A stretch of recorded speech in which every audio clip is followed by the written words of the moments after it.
제가 이 기사의 제목을 좀 말씀을 드리려고 하는데 무슨 내용인가 한번 맞춰보실 수 있길 바랍니다. 자, 캐나다의 한 일간지에 기사 제목이 이렇게 떴는데요. 1995년도인가 있었던 기사인데 제목이 이렇습니다. 성탄을 축하하다 죽을 수도 있는 나라. 성탄을 축하하다 죽을 수도 있는 나라. 무슨 얘기입니까? 성탄을 감사해서 축하하고 예배하고 기도하고 노래하고 자, 이렇게 하는데 걸렸어요. 걸려서 총살당하는 그러한 나라가 있다는 것입니다.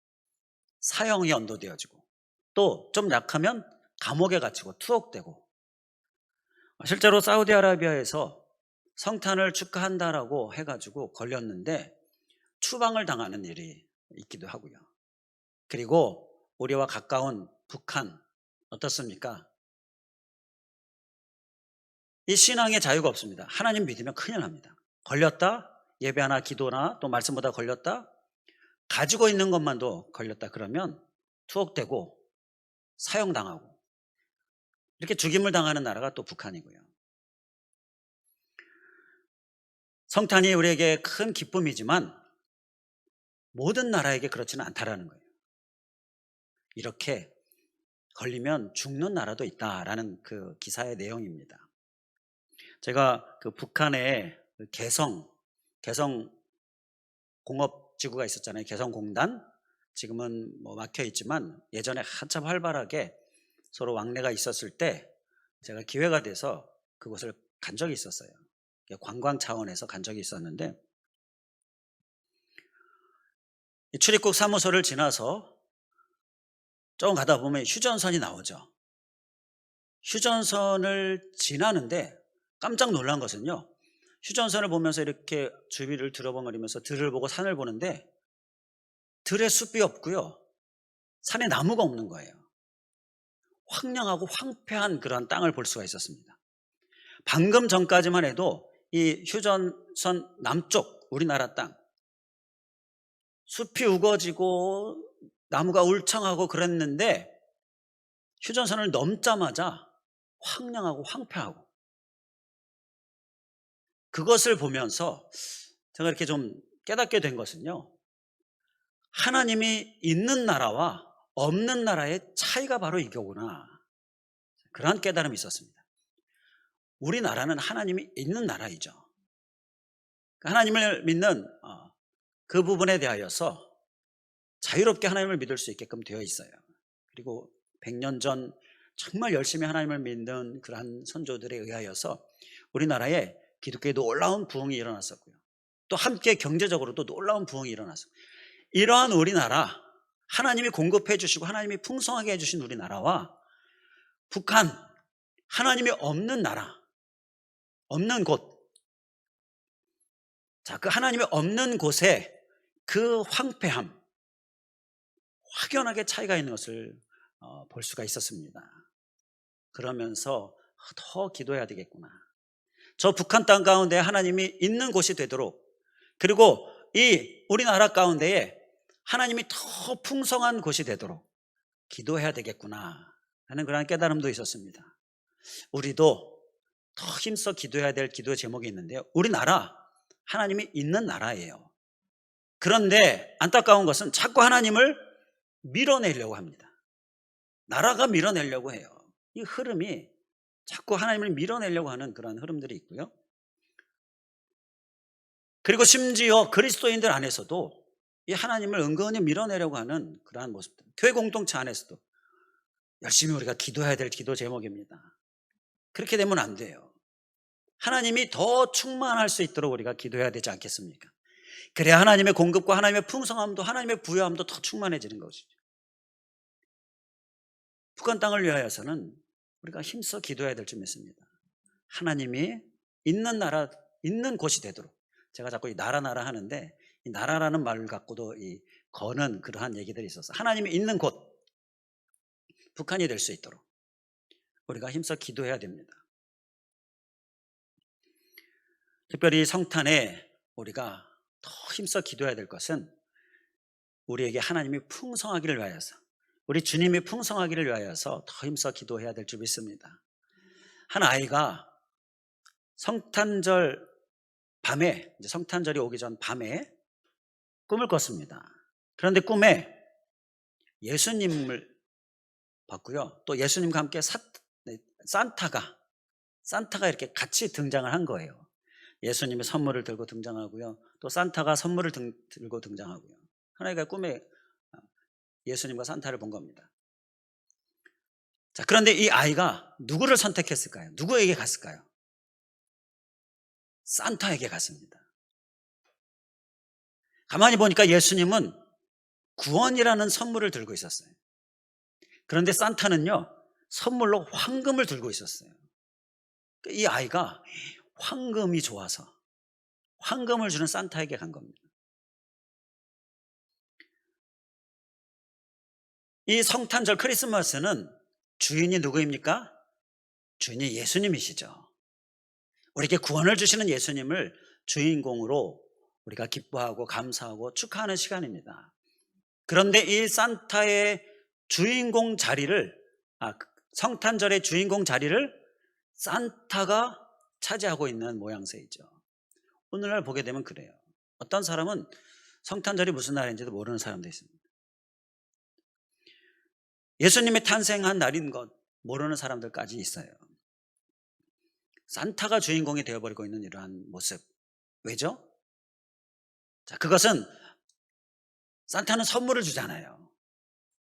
그런데 예수님이 주는 선물, 정말 그것이 귀한 구원의 선물인데 그것은 별로 그렇게 중요하게 생각하지 않는 이러한 모습. 마치 예수님을 밀어내고 있는, 성탄절인데 예수님이 홀대닥 받고 있는 그러한 모습들, 이러한 안타까운 모습들을 우리가 생각하게 하는 것이죠. 우리는 예수님으로 더 충만함 받고 또 예수님이 더 충만할 수 있기를 위해서, 주인공이신 예수님이 주인공 되실 수 있기를 위해서 더 힘써 기도하는 그러한 우리 성탄절, 또 이 12월이 될 수 있기를 주님의 이름으로 간절히 축원을 드립니다. 돈에 눈이 멀어서 예수님도 홀대하는 모습, 우리 교회 안에, 그리스도인들 안에서 종종 보게 되어지는데요, 우리가 철저히 경계해야 될 줄 믿습니다. 주님이 충만하면 우리에게 주님이 공급해 주시고 주님이 풍성하게 해주시는 은혜도 충만한 것입니다. 오늘 말씀의 주제가 바로 이렇게 공급해 주시는 하나님, 또 번성하게 해주시는 하나님을 우리가 함께 말씀을 나누려고 합니다. 바로 이 룻기에 대표적으로 말씀하시는 하나님이 공급과 번성의 하나님이에요. 오늘 말씀의 제목이죠. 우리 함께 따라해 주시면 감사하겠습니다. 공급과 번성의 하나님. 번성의 하나님. 우리 주님은요, 우리에게 공급해 주시고 또 우리를 번성하게 해주시는 하나님이세요. 자, 그런데 그 하나님을 우리가 경험하고자 우리에게 필요한 모습이 무엇인가? 오늘 우리에게 주시는 말씀인데, 우리가 말씀을 들을 때에 나의 것 삼고 나의 삶으로 살아낼 수 있기를 주님의 이름으로 간절히 축원을 드립니다. 이 룻기는 이렇게 공급과 번성의 하나님, 성경의 각 권들은 하나님에 대해서 말씀하고 있는데, 룻기, 공급과 번성의 하나님 잘 기억하시고요. 그리고 이제 또 다음에 또 이어지는 말씀 가운데 또 여러 가지 하나님에 관한 말씀도 우리가 나누게 될 텐데, 우리가 기대하시면서 우리가 한 주 한 주 말씀을 나눌 수 있기를 원합니다. 자, 공급. 룻기에서 어떤 공급이 있나? 이 룻기는 룻이라는 여인을 통하여서 공급하시고 번성하게 하시는 하나님을 우리에게 말씀하고 있는데요, 오늘 말씀에서 보게 되면 룻이 지금 추수하는 곳에 갔습니다. 추수하는 곳에 갔는데 보아스가 주인인 땅, 그곳에 추수하는 곳에 갔어요. 가서 뭐를 하고 있냐면 떨어진 나달 이삭을 줍고 있습니다. 8절 말씀에 보면 나오는데요, 7절 말씀에도 보면 나오고요. 자, 이렇게 이삭을 줍는 일을 해요. 당시에 이스라엘에는 하나님께서 정해주신 규례가 있는데요, 이렇게 가난한 사람들, 먹을 것이 없는 사람들 추수 때에 함께 먹어야 되잖아요. 그래서 이렇게 추수할 때 보면은 나달들이 떨어지잖아요. 나달들이 떨어지면 그걸 그냥 내버려 두게 했습니다. 그래서 정말 먹을 게 없는 사람들, 끼니를 때울 게 없는 사람들이 그것을 주워서 이렇게 추수할 내 뒤를 따라다니면서 주워가지고 이밭 저밭 옮겨다니면서 주어서 하루하루 끼니를 때울 수 있도록 그렇게 하나님께서 규례를 정해 주셨어요. 자, 그래서 이 룻도 그 나달을 주우러 간 겁니다. 그런데 보아스가 그 룻을 봅니다. 그 땅의 주인인 보아스가 룻을 보고는 룻에게 이야기하는 거예요. 그게 10절 말씀에 보면 나오는데요. 룻에게 뭐라고 얘기합니까? 9절 말씀에 보면 나오는데요. 룻에게 하는 말이 9절 말씀을 제가 요약해서 말씀을 드리면, 내가 우리 집 일꾼들에게 건드리지 말라고 얘기해 놨으니까 안심하고 마음껏 이삭을 주어라, 이렇게 이야기를 한 겁니다. 룻에게. 그리고 목마르면 물도 마시고 이렇게 이야기한 거예요. 룻에게 보아스가 특혜를 주고 있는 겁니다. 큰 혜택을 주고 있는 거예요. 다른 데 가지 말고 우리 밭에서만 주어라, 이렇게 얘기하고. 그런데 더 나아가서 말씀을 보게 되면 15절 말씀에 보아스가 이제 그 일꾼들에게 이야기합니다. 한번 15절 말씀을 보시기 바랍니다. 보아스가 자기 소년들에게 명령하여 이르되, 뭐라고 얘기합니까? 그에게 곡식단 사이에서 죽게 하고 책망하지 말라. 그리고 16절 말씀을 보게 되면 또 그를 위하여 곡식다발에서 조금씩 뽑아버려서 그에게 죽게 하고 꾸짖지 말라. 이렇게 더 큰 혜택을 주는 거예요. 그냥 추수하다가 떨어지는 거, 어쩔 수 없이 떨어지는 거 그냥 내버려 두는 게, 이게 하나님께서 정하신 규례인데, 지금 보아스는 그게 아니라 추수하다가 뽑아서 일부러 떨어뜨려 놓으라는 거예요. 자, 그렇게 많이 주울 수 있도록 한 거예요. 그래서 이 룻이 많이 주었습니다. 얼마나 많이 주었나? 성경 말씀 계속 보게 되면 17절 말씀에 룻이 밭에서 저녁까지 줍고 그 주운 것을 떠니 보리가 얼마쯤 된다고요? 한 에바쯤 되었다. 한 에바쯤 되었다. 한 에바가 얼마냐 하면요, 우리나라의 용량 단위로 보게 되면 한 말 있지 않습니까? 이 말 꽤 크죠? 거기에 가득 담고 2대가 더 되는 양입니다. 그러니까 한 12대가 되는 양이 한 에바예요. 많습니까? 적습니까? 나달 줍는 게 아니라 아예 하나씩 뽑아버리니까 꽤 많이 주은 거예요. 지금 룻이 시어머니 나오미와 둘이 살고 있는데 한 말이 넘게 이렇게 주었으니 이거 갖고 며칠을 먹을 수 있지 않겠습니까? 아껴 먹으면 꽤 많은 시간을 먹을 수가 있어요. 그렇게 넉넉하게 풍성하게 주울 수가 있던 것입니다. 보아스의 아주 큰 혜택을 받은 거죠. 그런데 그뿐만이 아니라, 자, 2장 끝절을 한번 보시면요, 2장 23절에 보게 되면, 이에 룻이 보아스의 소녀들에게 가까이 있어서 보리 추수와 밀 추수를 마치기까지 이삭을 주었다. 자, 보리 추수와 또 밀 추수를 마치기까지 계속 이삭을 주는 거예요.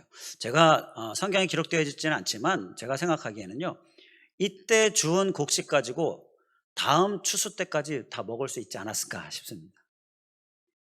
그렇게 한 말씩 계속 주우니까, 한 마리 넘게 주우니까 얼마나 많은 곡식이 집에 쌓이게 되었을까요? 이러한 혜택을 받게 되어지는데요, 이것은요, 하나님께서 보아스의 마음을 움직이셔서 하나님께서 룻을 공급해 주신 사건입니다. 이렇게 공급을 룻이 경험하게 돼요. 룻은요, 시어머니와 함께 둘이 하루 끼니를 걱정해야 될 사람이었습니다. 그러한 상황이었어요. 그렇게 어려운 상황이었어요. 그런데 웬걸요? 넉넉하게 먹을 수 있도록, 또 오랜 기간 먹을 수 있도록 하나님께서 공급해 주신 것입니다. 룻은 원래 모압 여인입니다. 이방 여인이에요. 그런데 시어머니를 따라서 이스라엘 유다 땅에 왔어요. 그러면서 이제 어떻게 사나 했는데 그곳에서 하나님의 놀라운 공급을 경험하게 된 것입니다. 이러한 공급의 은혜가 우리에게도 넘칠 수 있기를 주님의 이름으로 간절히 축원을 드립니다.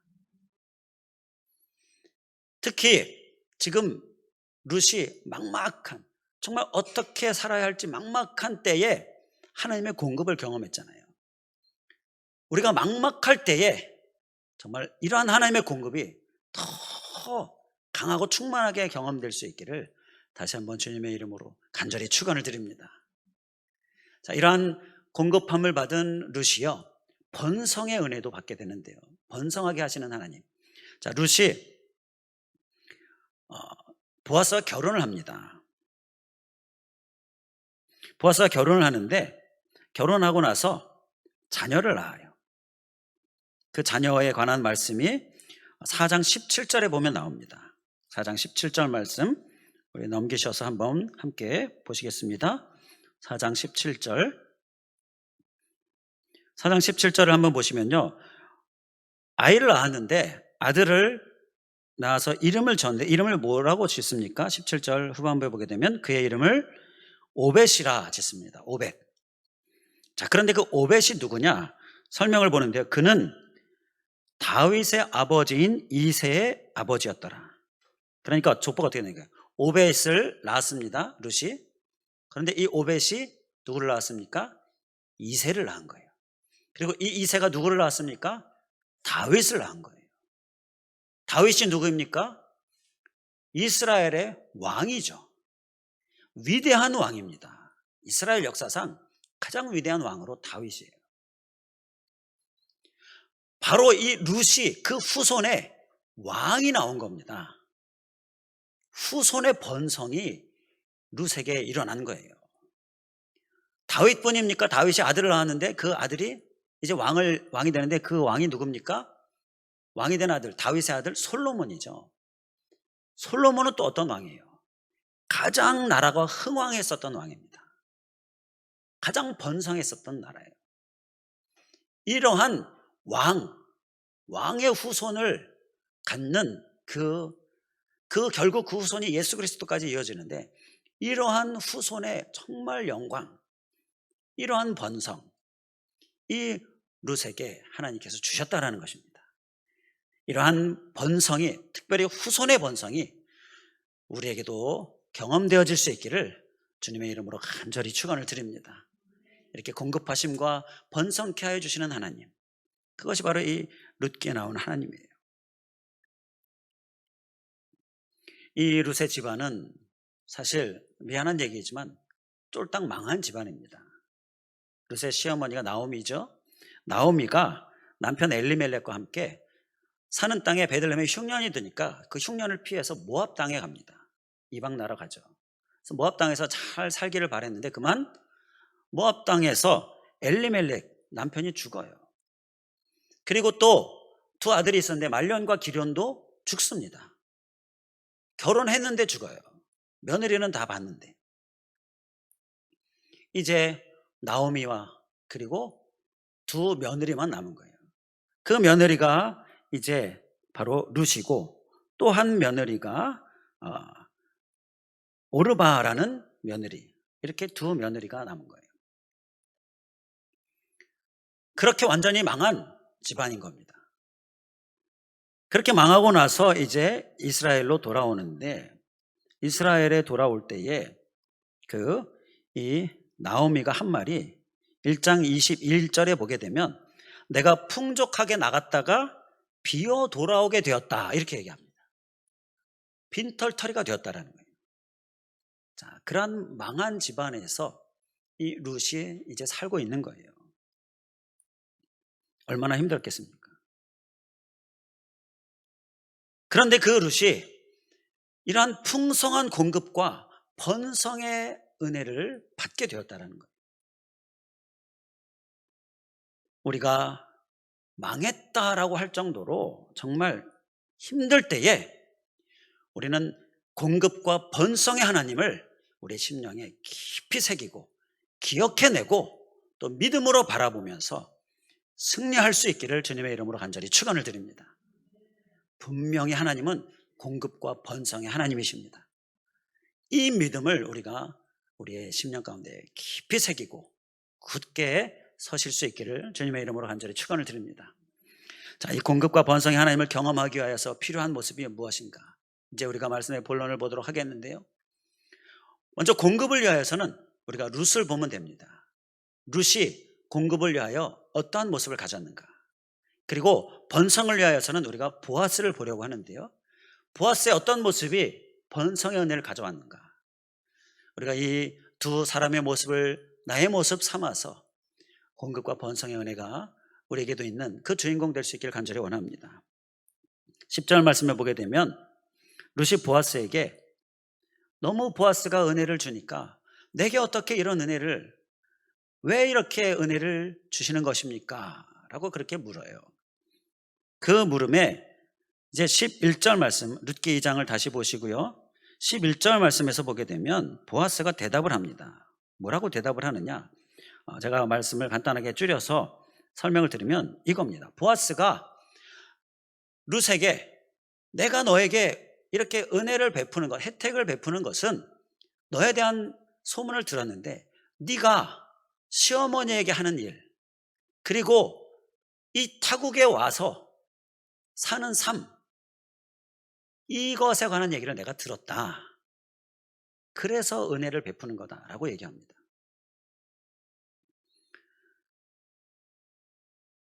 이 부분이 무슨 얘기냐? 그 내용을 구체적으로 살펴보면요. 룻이 아까 남편이 죽었다라고 말씀드렸잖아요. 그래서 이제 시어머니가 이제 아무것도 없으니 이제 다시 고향으로 돌아가야 되겠다. 마음을 먹고서 두 며느리에게 이야기한 거예요. 너희들은 남편도 없는데 굳이 날 따라갈 필요가 없지 않느냐. 너희들의 고향, 너희들의 친정, 너희들의 부모, 너희들의 가족과 함께 가서 살아라. 나는 내 고향으로 가겠다. 이렇게 이야기를 합니다.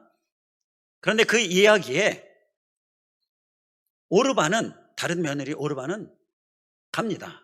고향으로, 친정으로 가요. 그런데 룻은 어떻게 했습니까? 안 갑니다. 나는 시어머니 따라가겠습니다. 안 가겠습니다. 이렇게 얘기한 거예요. 그 결심이 얼마나 강했는지 몇 번 얘기하다가 이 시어머니 나오미가 이제 얘기를 하지 않습니다. 그 부분에 관한 말씀이 1장 18절 말씀에 나오는데요. 1장 18절 말씀 한번 보시기 바랍니다. 1장 18절 말씀, 나오미가 룻이 자기와 함께 가기로 굳게 결심함을 보고 그에게 말하기를 그치니라. 이제 더 이상 말하지 않은 거예요. 보니까 이 결심이 너무나 굳은 거예요. 너무나 강해서 말해봤자 소용이 없겠다 싶어서 나오미가 너는 여기서 살아라, 이 얘기 이제 안 하게 되었다라는 거예요. 어떤 결심이요? 굳은 결심. 우리 한번 따라해 주시면 감사하겠습니다. 굳은 결심. 이게 중요합니다. 굳은 결심. 얼마나 강하게 결심, 굳게 결심을 했는지 말해봤자 소용이 없겠다 싶어서 말을 하지 않는 거예요. 무엇을 굳게 결심했어요? 어머니를 따라가겠다라는 거예요. 시어머니를. 자, 한번 생각해 보시기 바랍니다. 잘 이해가 안 되는 부분이에요. 시어머니가 얼마나 좋길래 아무리 좋아도 자기 가족, 자기 친부모보다 좋겠습니까? 아무리 편해도 자기 가족, 친부모보다 편하겠습니까? 자기 고향이 편하고 자기 친가족이 편하고 그곳이 편하지 시어머니가 얼마나 편하고 얼마나 좋겠습니까? 그리고 지금 이 시어머니는 망한 사람이에요. 그 시어머니를 따라 고향으로, 이스라엘로, 타향으로 가게 되면, 룻에게는 타향이잖아요. 타향으로 가게 되면 고생이 시작되는 거예요. 이해가 됩니까? 그런데 따라가겠다, 굳은 결심을 하고 있는 겁니다. 이해가 안 되죠. 우리 같으면 왜 고생하는 곳을 일부러 따라가겠습니까? 왜 편한 곳 놔두고 왜 불편한 곳으로 가겠습니까? 그런데 룻은요, 굳은 결심을 했습니다. 그래도 가겠다라는 거예요. 그래도 시어머니와 함께 있겠다라는 겁니다. 도대체 뭐가 이렇게 굳은 결심을 하게 했느냐라는 것입니다. 뭐가 이렇게 굳은 결심을 하게 했을까요?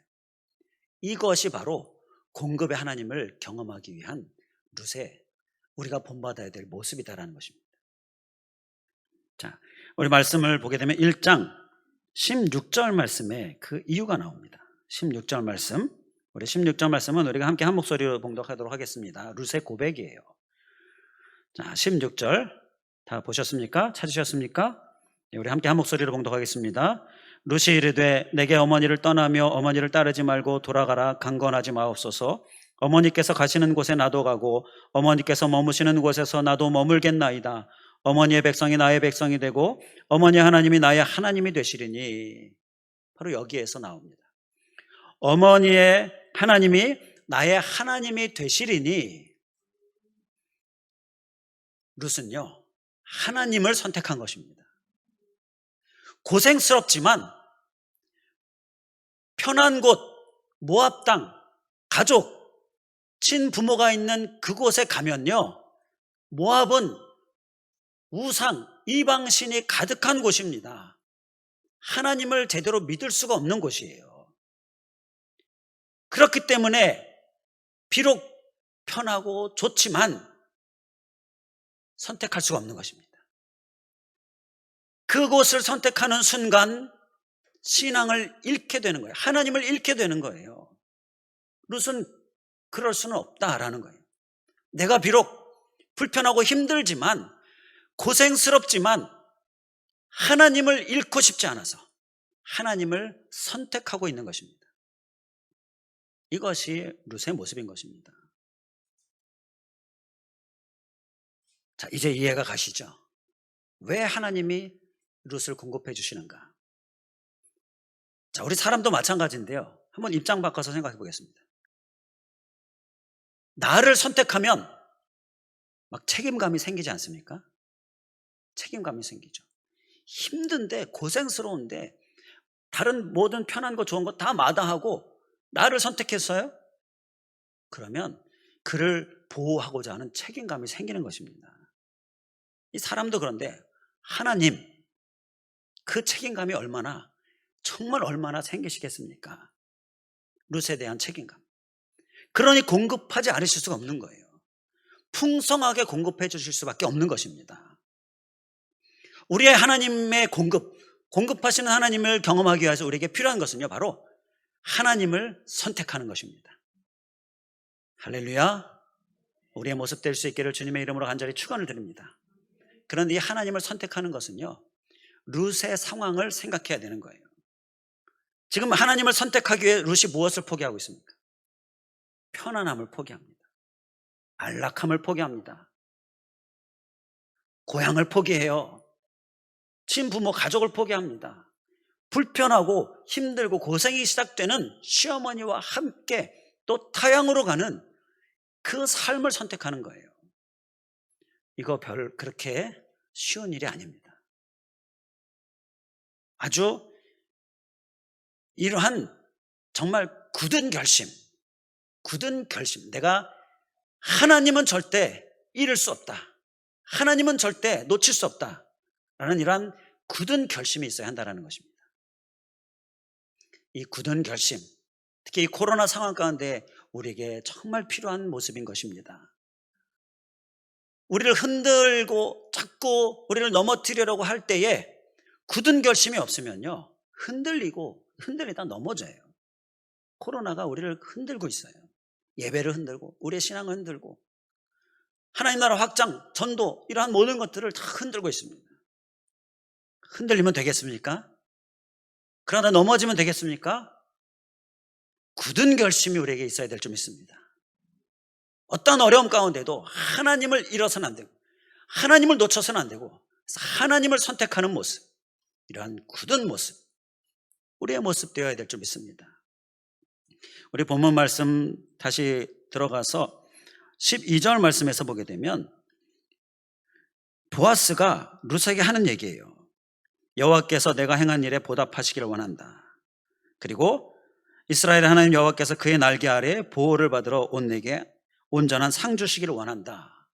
이렇게 보아스가 룻에게 이야기하고 있는데요, 이 말씀은 하나님께서 보아스의 입을 통해서 하나님의 마음을 전하고 있는 것입니다. 보아스의 입을 통해서 하나님께서 내가 너에게 이렇게 해주겠다라고 하나님께서 말씀하고 있는 거예요. 내가 너를 보호해 주겠다. 날개 아래에 보호해 주겠다. 상 주겠다. 반드시 보답해 주겠다. 이렇게 하나님의 마음을 보아스의 입을 통해서 룻에게 전하고 있는 것입니다.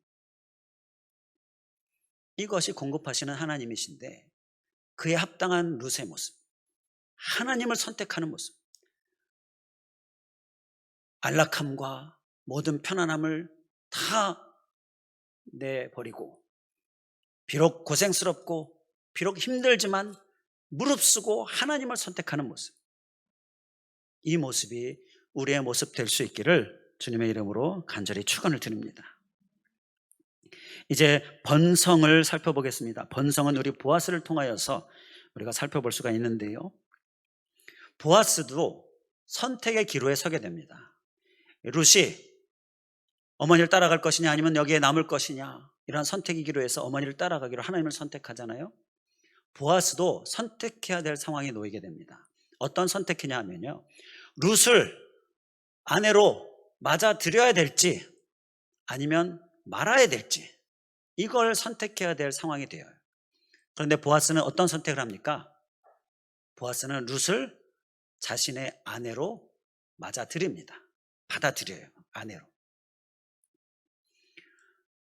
자, 이 선택이 그런데 보아스에게 있어서 쉬운 선택이었는가? 쉬운 선택이 아니었습니다. 이 선택은요, 아주 많은 손해를 무릅써야 했어요.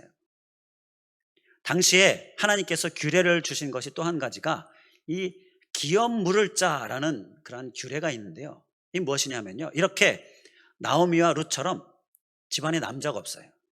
그러면 후손을 이어갈 수가 없잖아요. 그러면 그 집안은 이제 끝나버리는 건가요? 하나님은 그렇게 하지 않게 하기 위하여서 기업 물을 자로 가까운 친척 중에서 아내로 이렇게 맞이하면서 후손을 낳게 해가지고요, 그 씨를 이어가도록 이렇게 제도를, 규례를 주셨어요. 이게 하나님께서 하라고 하신 일이었습니다. 그래서 그 규례를 따라서 이제 보아스가 룻을 아내로 맞이한 겁니다. 이제 책임을 지겠다라는 것이죠. 그런데 거기에는 큰 손해가 있었다라는 것, 이것을 우리가 봐야 하는데요.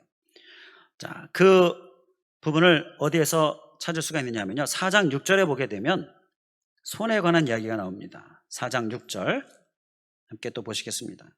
4장 6절에 그 기업 물을 자가 이르되 라고 하는데요, 여기서 기업 물을 자는 보아스를 이야기하는 게 아닙니다. 보아스보다 더 가까운 친척이 있었어요. 이 룻에게, 나오미에게 더 가까운 친척이 있었어요. 그러니까 가까운 친척부터 순서대로 가는 겁니다. 그렇기 때문에 보아스보다는 더 책임이 있는 친척, 그 사람을 이야기하는 겁니다. 그 기업 물을 자가 기업을 물어야 되지 않겠습니까? 보아스가 이렇게 얘기했더니 하는 말이, 나는 내 기업에 뭐가 있을까 해서요, 손해가 있을까 해서 나는 기업 물지 않겠다, 나는 책임지지 않겠다 라고 이렇게 얘기한 겁니다. 손해가 있을까 봐. 손해가 있었어요. 자, 그렇기 때문에 기업을 물지 않겠다라고 얘기했는데, 보아스는 어떻게 했습니까? 이 선택의 기로에서 손해를 무릅쓰고 기업을 묻는 거예요. 그 물은 일을, 그 책임을 감당하기로 결정한 겁니다. 이것은요, 비록 손해가 되지만 그 손해를 무릅쓰고 룻을 아내로 맞이한 것은 그 일이 하나님께서 하라고 하신, 하나님이 정해주신 규례였기 때문인 것입니다. 보아스는요, 비록 손해가 되지만, 손해도 작은 손해가 아닙니다. 큰 손해인데 손해가 되지만, 그러나 하나님이 하라고 하신 일을 내가 하겠다, 이게 룻의 결정이었어요. 자, 하나님께서 그 손해를 그냥 손해로 그냥 끝나버리게 하셨습니까? 우리가 앞서 살펴봤죠. 후손의 번성으로 갚아주셨습니다. 우리의 후손의 번성은요, 반드시 우리에게 뿌려야 될, 투자해야 될 씨, 그것을 하나님께서 우리에게 말씀하시는 거예요.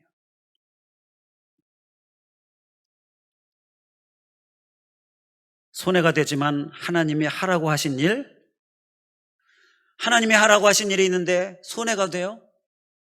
이러한 상황에서 우리는 어떠한 모습을 소유해야겠습니까?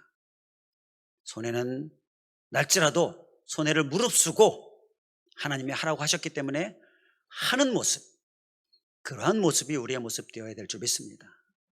어떤 사람은요, 하나님이 하라고 하시는 일을 하려고 하다 보니까 내 것을 막 써야 돼요. 내 것을 막 씁니다.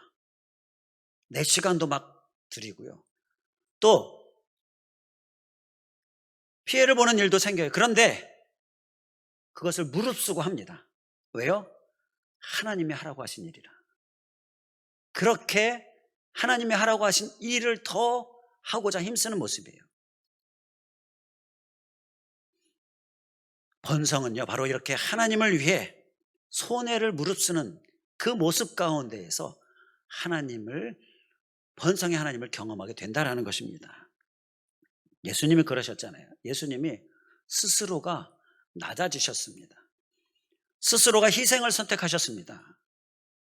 이러한 모습을 하나님께서 기뻐 받으셔서 하나님께서 예수님을 가장 높은 자리에 앉히셨어요.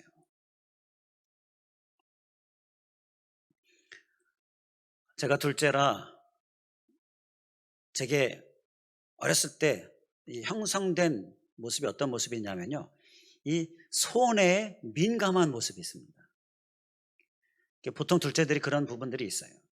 근데 이 얘기는요, 과거 얘기입니다.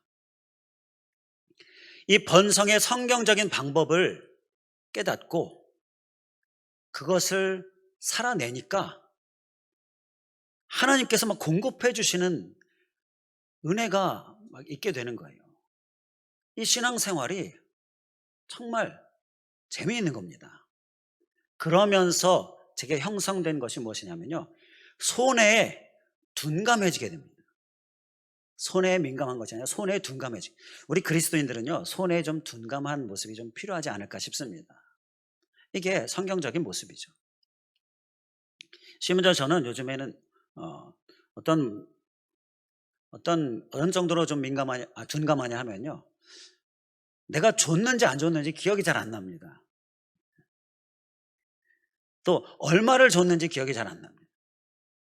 그런 부분에 대해서 이렇게 생각하지 않는 거예요. 보통 우리 사람들은 주면 받아야 되잖아요. 준 만큼 받아야 돼. 이런 생각들에 의해서 막 사로잡혀 사는 모습들. 그런데 생각이 안 나요. 자꾸 잊어버리고 기억이 안 나고요. 하나님이 주시는 은혜가 아닌가 싶어요. 번성은요, 이렇게 손에 마치 둔감한 것처럼 손해를 생각하는 것이 아니라, 그걸 머리 굴리는 것이 아니라 거기에 그것을 무릅쓰고 하나님이 하라고 하시는 일이기 때문에 정말 힘써서 하는 모습, 그 모습 가운데에서 하나님의 번성의 은혜가 주어진다는 것입니다. 우리의 모습 될 수 있기를 주님의 이름으로 간절히 축원을 드립니다. 기도하겠습니다. 할렐루야. 감사하신 하나님, 오늘 룻기를 통하여서 우리에게 공급과 번성의 하나님, 그 하나님을 깨닫게 하여 주시니 감사를 드립니다. 또 공급을 위하여 번성을 위하여 우리에게 필요한 모습, 우리에게 또한 말씀하여 주시니 감사드립니다. 우리의 심령에 깊이 새기고 우리의 삶에 살아낼 수 있도록 인도하여 주시옵소서. 그리하여서 공급의 주인공 되어지고 또 번성의 주인공 되어지는 우리들 되게 하여 주시옵소서.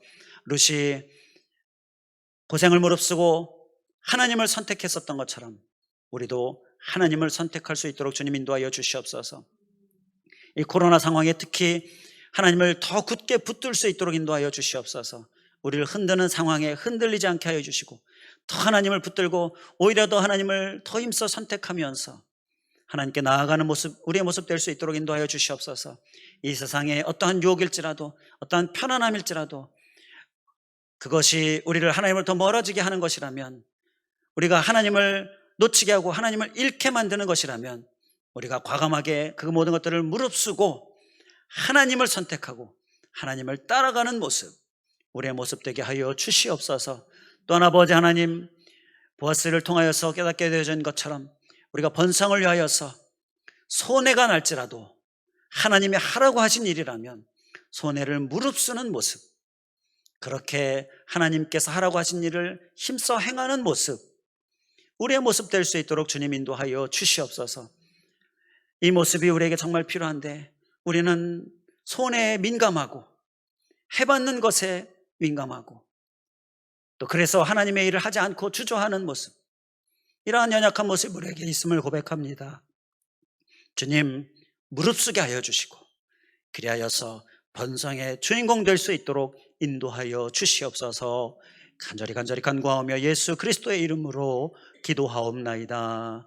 아멘.